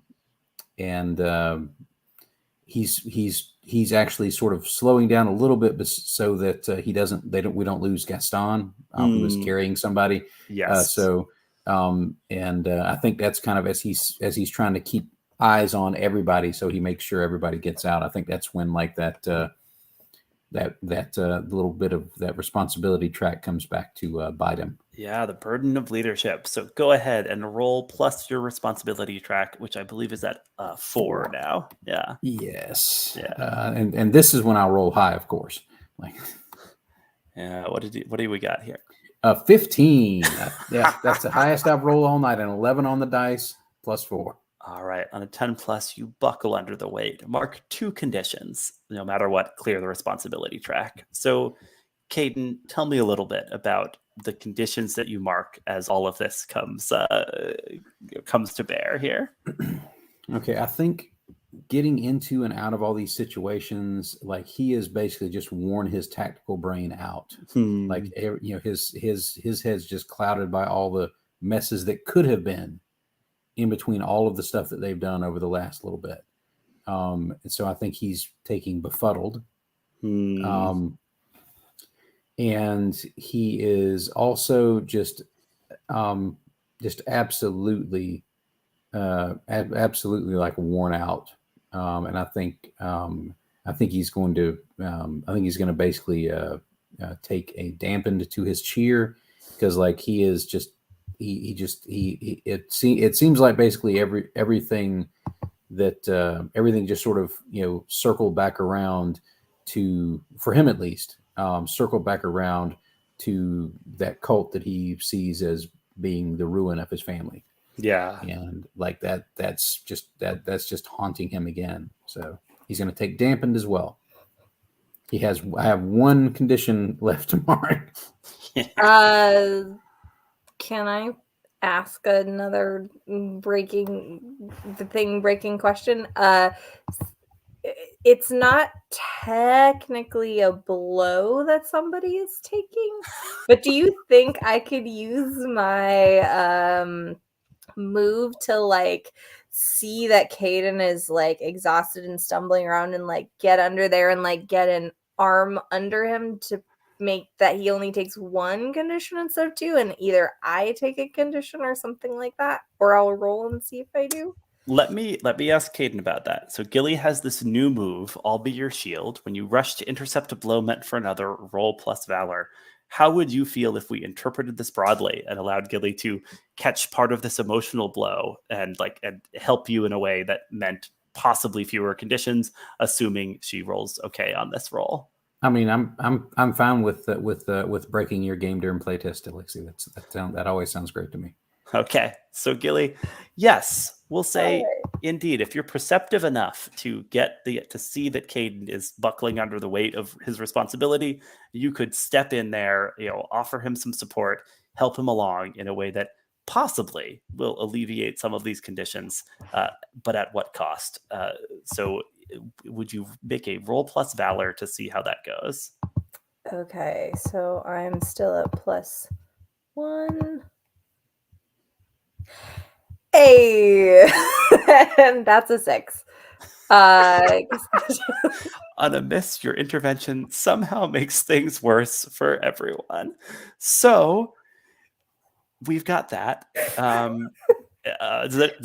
Firstly, anyone like trying to spend heart on this, or are we cool to let this 6 ride?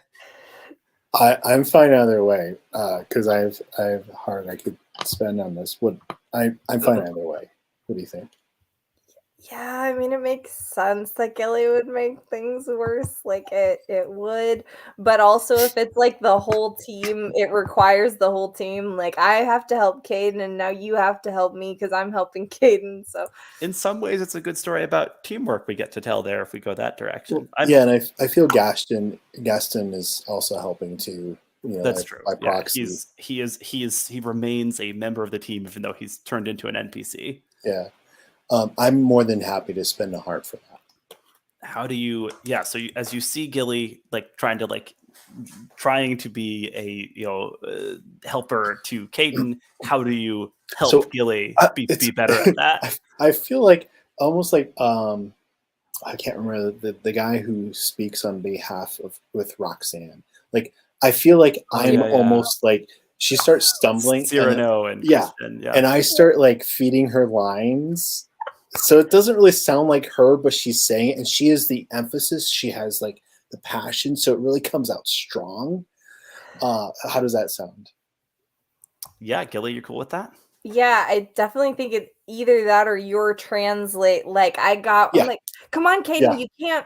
you can't give up now. That would be like letting them win. You're not gonna let them win, right? And and you're like, what she means is you're under a tremendous amount of strain. She means you're not alone, we're with you. This would suck if we died here. What it means is yeah, exactly. I'm like, this would be horrible. Come on, you're gonna break your leg if you don't keep going. All right. Maybe don't we're almost there. Don't ruin it now. Yeah, exactly. Come on, I want to be a knight. This pushes us up to on a 7 to 9. You keep your charge safe by taking the brunt of the blow for them. So, Caedun, you can choose a condition that you don't mark, and Gilly, you instead will mark one of those conditions. Actually, Gilly, it can whichever condition you want. It doesn't have to be the same condition that Caedun is unmarking here. Okay. Then I think I'll probably do befuddled because I'm clearly not wrapping my brain around the best way to. I'm just like, I don't know what's going on. Caedun can't stop now. Listen. Can't stop, won't stop. But Let's see, and I will indeed, unmark befuddled. beautiful symmetry. Symmetry. Yeah. Our squires, and Hap and the tiara come stumbling back to the environs of the bridge where the statue guardian has been waiting patiently for them. And she kind of takes them in as they come, just like tumbling out of the woods, right? Strained and befuddled and wearied and dampened, but triumphant. Let's take our second break. Take 10, be back at 16 past the hour.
All right, everybody back.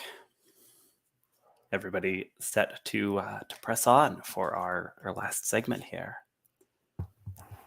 Yep. So our party of squires comes tumbling out of the woods to this this kind of crevasse edge where this statue guardian, this robed woman made of stone, yet living somehow, kind of stands waiting by this bridge, and she looks at you and says, "So you have found the Lost Diadem?"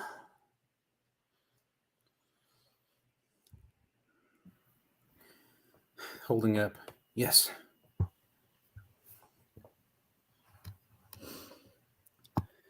The heavens be praised. Here. And she puts out her hand. Oh, I wish Can we this, could. can this fella get his cow now?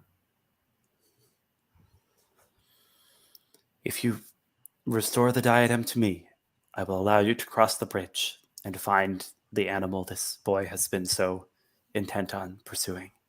Does somebody have what is an insight check? Before we hand this extreme weapon of power.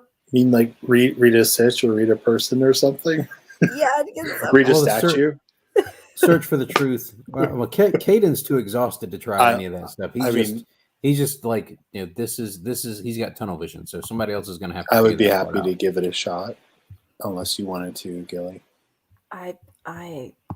Gilly is befuddled currently. Yeah, I am befuddled. So if Kay wants to have questions and be curious about the situation, Yes, real quick. he is curious about, because I don't think I was here at that time when you met the statue. That is true. You guys You joined late. yeah. You found your fellow squires while they were tying up some bandits. So you have not met this statue. Yeah, absolutely. Yeah. I will tell you, she is a statue of a woman wearing a robe, made of a strange white stone. It resembles the kind of ruins that are here that seem to bespeak a much older civilization than any you're familiar with. These kind of smoother and more consistent stonework than any that you've seen at Castle Luthenvel. And she is also speaking and alive, even though she's a statue. So that's probably a notable thing. The voice has kind of like an echo to it, right? It's very understandable, but not quite a human voice. Absolutely. Those are all the first things you notice. But if you want to seek for truth by studying the situation more closely, be my guest. Yeah, like Kay is definitely studying this and thinking everything secret is worth uncovering. That's one of your lessons. Take that advantage, my friend. All right, so let's do this. All right, so we'll see if this goes. Wow. Okay. I got an 11. 6 plus 3 plus 2. Yeah, nice. All right. Ask 2 questions from the Search for Truth list. It goes to 11. You're really doing a good job taking in the situation. So curious. I only get 2 questions. All right.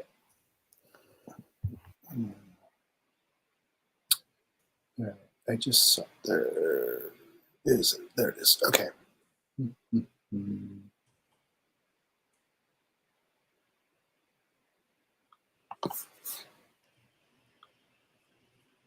Here,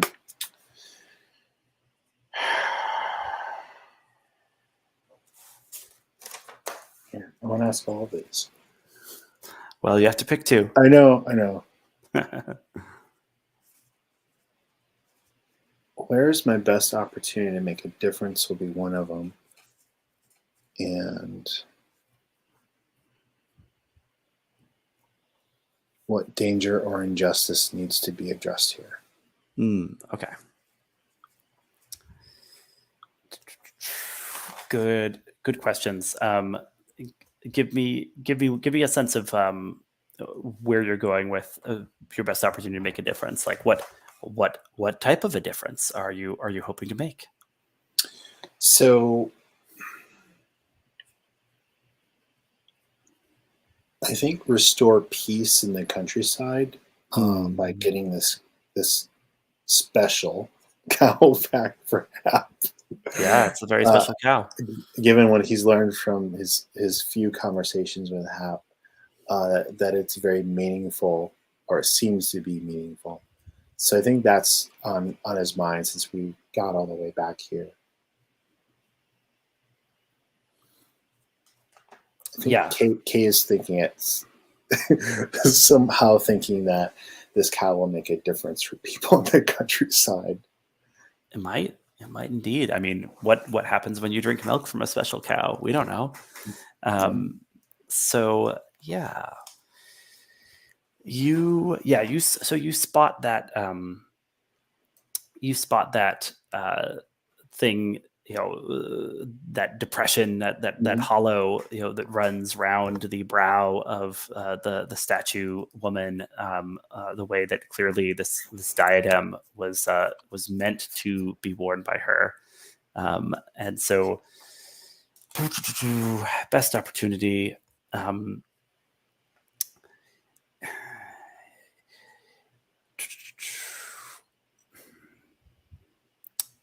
Actually, let me first talk about danger or injustice. You spot that hollow, and you also spot the kind of slow cracks running down from it, right? Where it seems like without this missing piece, the statue will fall to pieces eventually. And you see kind of similar cracks echoed in some of the bits of stonework you can glimpse at the opposite side of the bridge. So this whole ancient citadel could be unstable if the power of the diadem is not restored to it.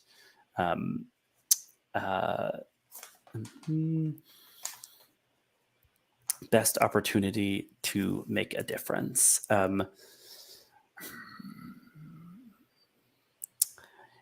You're looking at this bridge and thinking about this cow that Hap has described, and you definitely are wondering a little bit about will it be safe to bring the cow back across this bridge, if it's become such a big cow. So part of where your mind is going is could we convince the statue to let the cow stay in the citadel if there isn't a safe way for it to leave, and then allow Hap to go to bring the cow food and take milk from the cow, right? You're wondering if there's an opportunity to make a difference by convincing the statue to allow commerce across the bridge with people that you have vouched for, rather than just trying to extricate the cow permanently from the situation. Does that work for you as a answer, as far as things that pieces came out you putting together from his observations here? Yeah, sure. Yeah, and I think Kay would definitely share those insights with his companions. This basically Doris has become an inhabitant of this, if not sacred, this really fascinating space over here, and deserves attention. But given the nature of what I think you were describing with the cracking of the architecture and reflection to the statue, I think Kay is feeling sympathetic to its needs as part of the landscape, as maybe an essence or spirit of the land around, and would be asking, the group to say, I think we should give the diadem to it.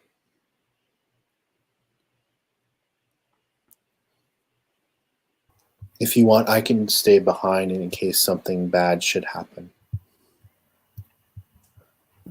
Sure, it can't hurt to have somebody keeping an eye on everything. Mm-hmm.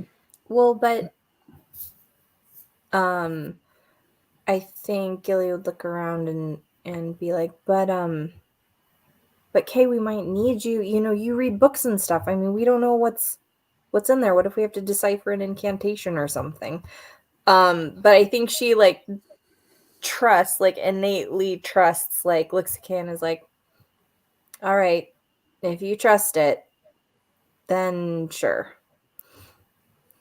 And Gaston will say, you know, as like you hand it over, Gaston will say, I'll stick around here. You guys are going to be more useful in this place full of weird magic. I can definitely keep an eye on, you know, our statue friend in case anything needs to be done, you know. But yeah, you guys hand over the diadem.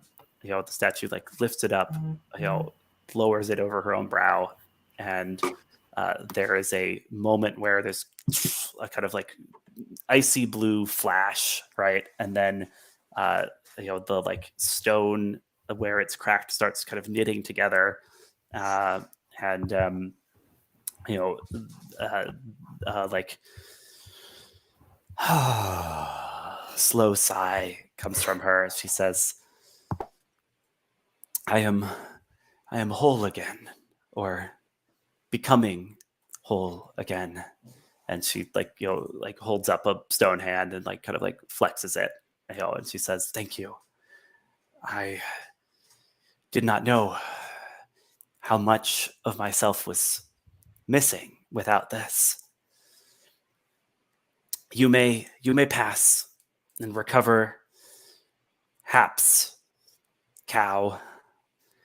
I will guard this bridge in case any miscreants should arrive, but you young squires may pass back and forth as you wish.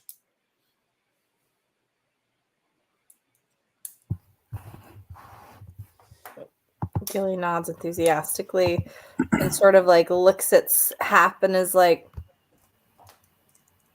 you ready to sniff out the cow? For Doris! For Doris. We did it! We did it, everyone! We beat the bandits! We got the diadem! Now let's get my cow! Everyone joins in an arousing 4 doors before we go charging across the bridge. Yeah. Is that about the size of it? The 4 of you? Charging might be a strong term at this point. Caedun's moving across the bridge. Charging. I think Kay is hanging back with Caedun to like, you know, keep him company. Yeah.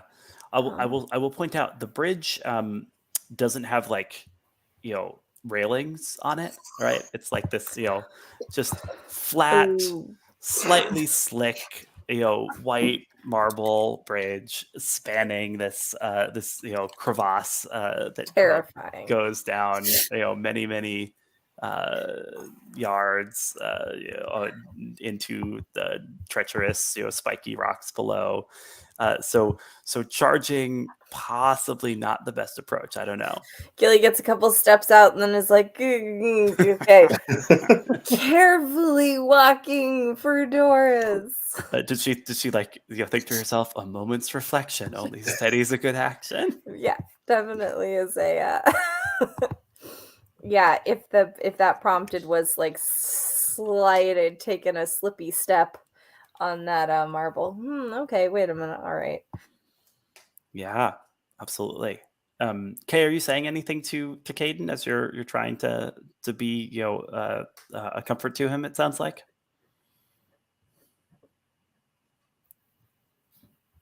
Oh, you are muted. Yeah, let me see. I think Kay is doing his best to support Caedun here. What conditions do you have? Almost all of them. Almost all of them. Well, if there's anything I can do through encouragement or otherwise to help lift your spirits and to help you recognize the good work you did, you know, like you're an embodiment of what knights should be and so forth. I think you've really lived up to the expectations that Kay has, and so Kay would be very, very at a loss should something happen to Kay, especially on this rickety bridge. So he's definitely watching out to make sure that it's a safe crossing. Nice. It's nice. So do you express any of that? Like, are you kind of like putting some of your admiration into words there, or it's just implicit in you?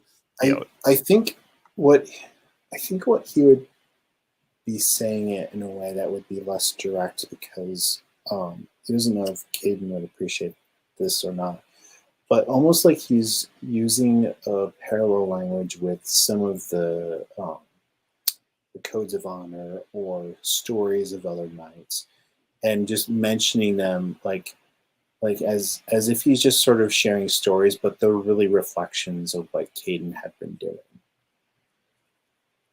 Does that make sense? So kind of saying, like Sir Boris did this, but it's almost like a face saving thing, right?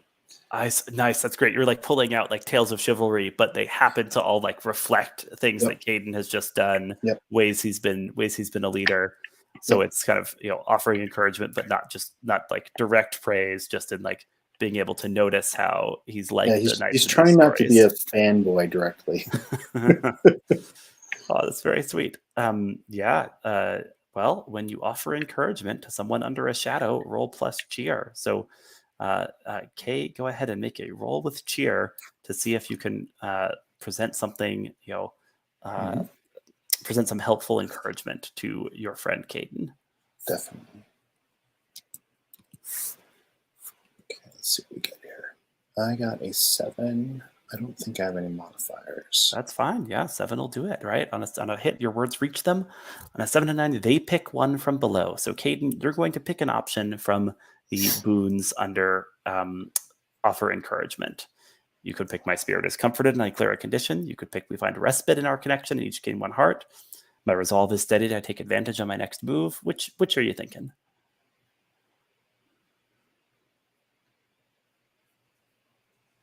Oh, you are muted if you're talking right now. Sorry. I think some of that is sort of assuaging a lot of the stress that Caedun has taken. So I think he's going to clear a condition. All right. And I think he is going to clear the condition on his courtesy, I think. Yes. Less strained now. That makes sense to me. So his steps are a little lighter. He's still not fully recovered from this mad dash of craziness and the stab wound, but he's definitely. You can definitely tell like he's feeling better. Yeah, absolutely. Hap is walking eagerly across the bridge. Possibly slightly less carefully than the rest of you, as he's just kind of reflecting. I can't believe I got to be part of this mission to defeat these bandits, wrestle the Bandit King into submission, raid their bandit camp and steal their treasure, and then all to rescue Doris. She's such a special cow. I miss her so much. Gilly is nodding, but like as he's putting all that together and like looking more and more heartened, Gilly is looking like more and more discouraged. Like, oh, you're right. Like we did all this for a cow, right? Like this is gonna be a great argument for the we rescued a cow, man. That's really gonna make us knights. Oh gosh. And as you're thinking this, you hear this enormous echoing moo coming from inside the citadel, and like Hap quickens his pace. He's like, Doris, she can hear us. as Gilly's like, wait, how big is Doris again? What? Yeah, so you like get towards the end of the bridge, right? Like cross over. There's this looming kind of like archway above you, right? And like happens like charging underneath it, charging into this this whole like expanse of citadel, right? That you've now reached, right, on the other side of the crevasse. And as you follow his echoing footsteps, you're like just catching glimpses of these strangely carved pillars and other sites of interest. But you just have to, like, it's as much as you can do to keep up with Hap as he's moving forward, and then finally like steps out into what must have been like once a great hall, but is now like open to the sky, and filling up the space is this enormous cow, just kind of like placidly chewing some grass that she's found, poking through the pavement, as Hap is like, Doris, you've gotten even bigger. You're even more special. Gilly's looking at the cow and looking at the door that they just came through, and then looking at the cow, looking at the door. It doesn't seem like she would fit. She's just fully like at a loss and just sort of like looks at Caedun like, you have any ideas here? Apparently, whatever is causing this cow to grow, it is more of it is available here. I'm presuming it's whatever it's she's been eating this grass that's growing here, and that's what's causing this. But I think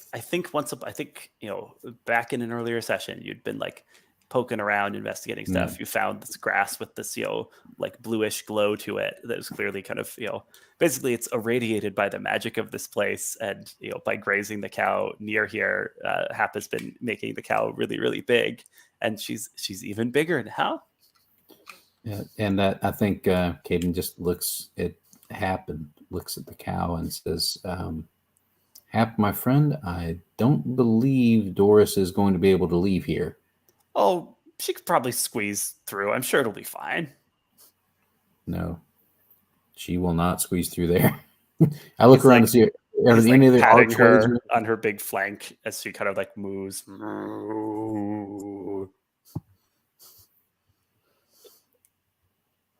Yeah.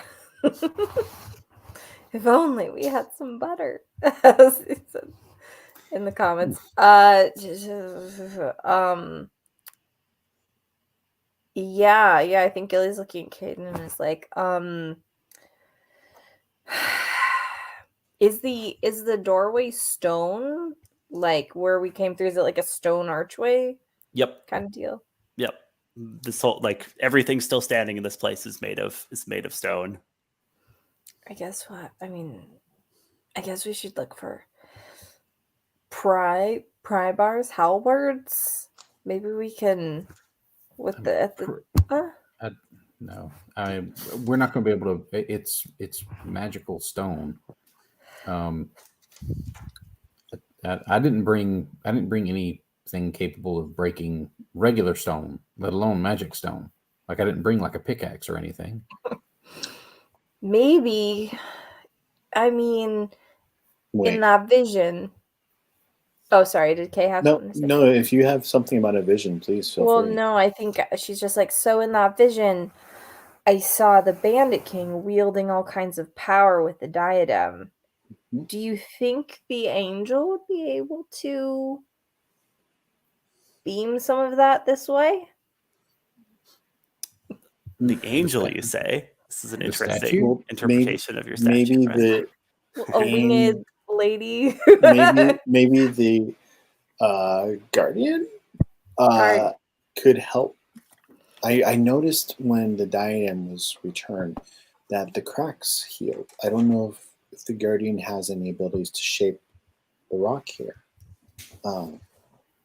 Perhaps to open up the space, or to create like a walkway that would be stronger. I don't know. She did seem very motivated to get the cow out of here. Mm-hmm. I mean, I don't know if there's some ancient magic that would assist with this or whatnot. Well, I mean, she seems to be reasonably well disposed to us at this point. Maybe we could ask her. Okay. Kay, as you're mulling this over, you feel something start to hum and rattle in your satchel, and then you check. It's that glass lens that the wizard Kestrel gave you to bring to bring to your fellow squires on this quest. Yeah. So put down my satchel, pull out the lens. Just, forgot I had this since I used it to find the wolf. Huh. I wonder what we can do with this. You know, that looks a lot like those towers that I saw back there that had they had a hole that was about that size. Yeah, and in fact, if you look up, you'll see there's towers within the citadel that seem to have a similar hole. Oh, and Gilly points out that was the things with the weird and then the whistling and the all that. Protocol? Yeah, up high. Well, wait. What were we supposed to do with that? I don't know. I was just supposed to bring it. I mean, I've used it to capture moonlight. Kestrel said it would help you to find the Tower Perilous. Yeah. So, wait, would this be the Tower Perilous? Well, we probably need to. How high up would that be? Can anybody shimmy up or climb up? Or we might have to pull one of those things from the pit to get a real stack going. Well, we can probably throw up a grapple and use that to help climb up. Yeah, it's definitely definitely pretty high up, right? Not like a tree you could casually climb, but more like one of the biggest trees you can ever remember climbing, and of course fewer branches since it's a big stone tower. So, if I go now that we're thinking along this lines, I have the satchel of useful volumes with me. That's true. And I think Kay is looking at this dilapidated place. There's a weird guardian, and there's this lens. He's wondering if there might be something about the Tower Perilous that might mention something going on here. Interesting. So checking your book, see if you have some or overtones reference to the Tower Perilous that could there might be there might be an illustration or something with the angel in it. You know what? Why not? Go ahead and roll plus ingenuity when you turn to your texts for answers here. All right, I'm going to see. Okay, yeah, let's do it. So +2. I got an 8. Nice. So that means you find a story or insight relevant to your situation, work out with the GM what it is. On a 7 and 9, the GM will write the lesson for you. Cool. So you're going to find something helpful, and I will write you a lesson based on it.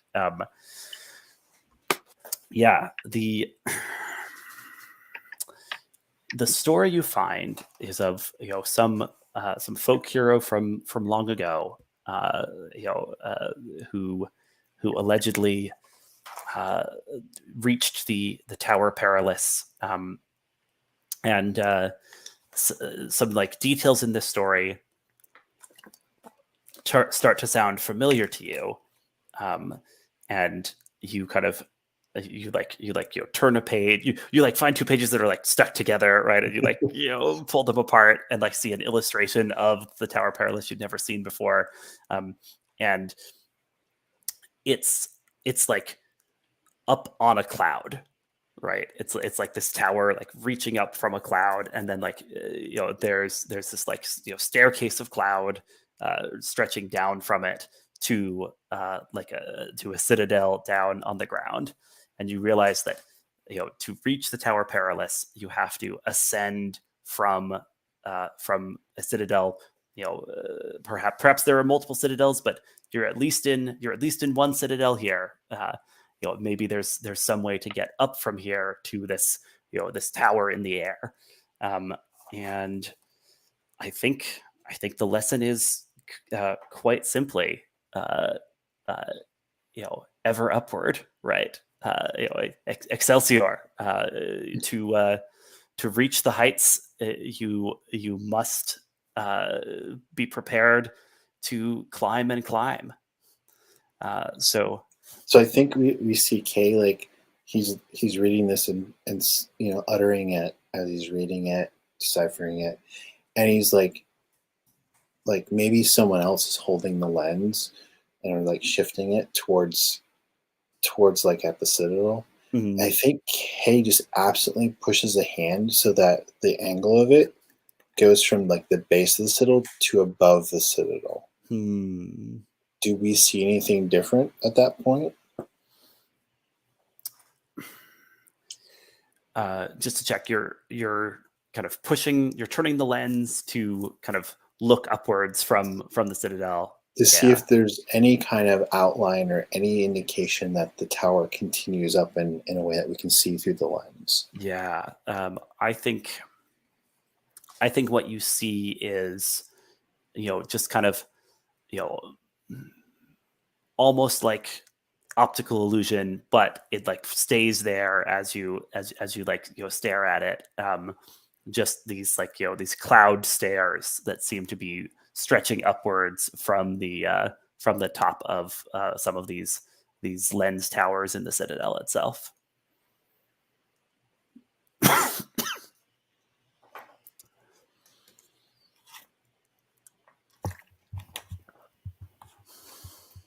There. We go there. Gilly is looking and straining. Is it really obvious to us all how like the reflection or the light? You have to like crouch down and like look into the lens that that Kay's holding. Yeah, but yeah, you can kind of make out some glimpse there. Absolutely. Okay. Oh, and Gilly starts like vibrating, like we might actually get there, guys. What? Nice. And then I think we cut to outside the citadel, where Gaston is like leaning on his sword, and the guardian is standing by the bridge, and then suddenly there are torches, torches moving through the forest, the sound of marching feet, and the Bandit King comes, at the head of a whole bandit army, and he says, "You have something that's mine, and I'm not leaving with just the diadem now. I'm taking everything in your citadel." And so the Gaston and the statue like stand together, guarding this bridge as the Bandit King and his forces charge. So there is sounds of battle now, kind of reaching back to where the three of you and a cow and a peasant lad are have like finally found the way perhaps into the Tower Perilous itself. And maybe on that cliffhanger we will wrap up this session, and hopefully in our finale enter the Tower Perilous and meet our destiny. Let's take a moment to check in about end of session. Oh, right. Yes. There is a new end of session move or end of session procedure, I guess. In the basic moves, you'll see this under end of session, where at the end of each session, you choose either I am learning to embody my lessons and ideals, or I am struggling with what it means to be a knight. If you pick the first one, you get to mark a notch. And if you pick the second one, you get to rework a lesson. So there's kind of now an option for reflecting on where your character's at, whatever's going on, with a kind of reward of sorts associated with each of them. And that is in addition to the end of session question for each playbook. So let's go through and tell me both about your end of session playbook question and your answer to that end of session prompt. Caedun, would you lead us?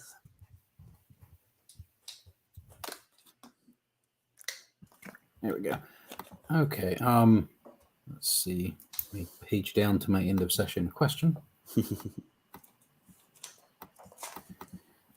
Mark a notch if others turn to you for leadership. I think it sounded like, especially during the exit from the camp, we had some folks turning towards Caedun for leadership. So I think I hit that one. Yeah, I think so. Absolutely. And then what do you choose about from these other end of session options here? I think just in the interest of finally hitting 5 notches, I think I'm going to I think I want to pick the option where I grab that one last notch I need to hit another advancement. Amazing. Yeah, so I think you're learning to embody your lessons and ideals. You feel like Caedun is kind of growing into knighthood here. Yeah, I think what he's had to confront is that, especially with using his aspiration move, that responsibility of leadership or the burden of leadership, like he's learning that he's got to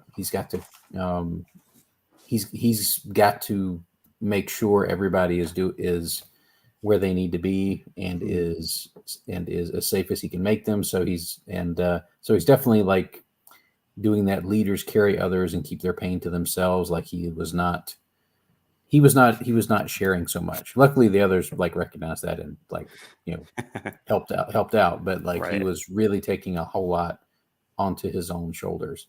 Yeah. And he was confronted again with with his lesson that no one is immune to the glamour of evil, because the witch wasn't a bad person, but the lure of that power was just too much.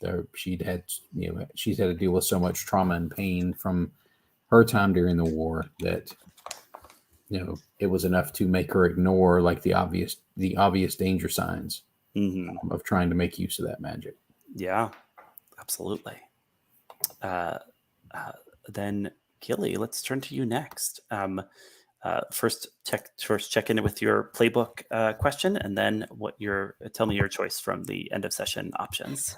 Yes, I finally marked a notch for boldly sharing a difficult truth. I finally did. I feel like you really did. Yes, and then I feel like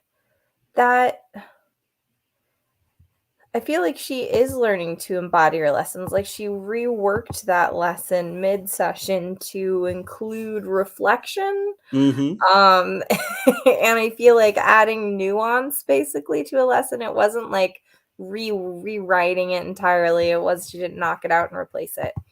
But I feel like it's helping her understand more what it means to be a knight and how to be more well-rounded. Yeah, absolutely. That sounds right to me. Finally, Kay, talk to me about your end of session question and then your choice from the end of session options here. Sure.